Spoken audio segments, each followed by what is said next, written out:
Okay, hopefully this will finish at Daniel 9, verses 26 and 27. I left off on the last one, speaking of the abomination that is in the end of verse 27. So let's read 26 and 27 and understand.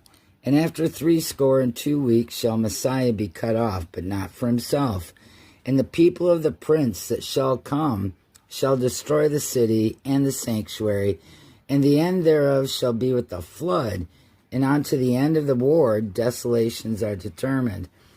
Okay, the war spoke of is this war that Lucifer has with God, all right? And desolations are determined. Desolations are spoken of in the next verse. And he shall confirm the covenant, Christ, with many for 1 week. That is 7,000 years.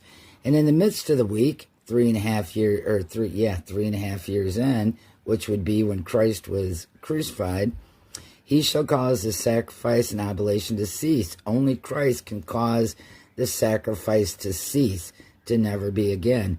And for the overspreading of abominations, the abominations being the continual sacrifice of animals instead of accepting the sacrifice of Christ. He, Christ, shall make it desolate, even unto the consummation, and that determines shall be poured upon the desolate. All right, we need to understand that the greatest abomination to God is the rejection of his Son. The Jewish people continue to do that.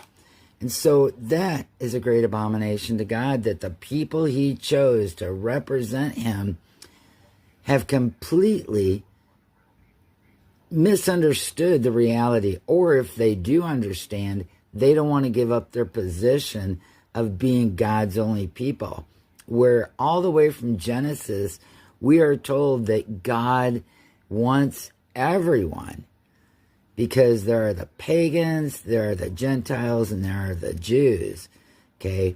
Pagans will never come to God because they've chosen their father, Lucifer, and that's what they like, self-worship. The Gentiles are the ones that are here for Christ. The Jewish people were the original who were supposed to teach us about God, but they chose not to do that. And they're continuing to choose to not turn to God. So understand, our time is almost over. Choose correctly. The sealing is going to happen. You need to be blessed and wise. Have a great day.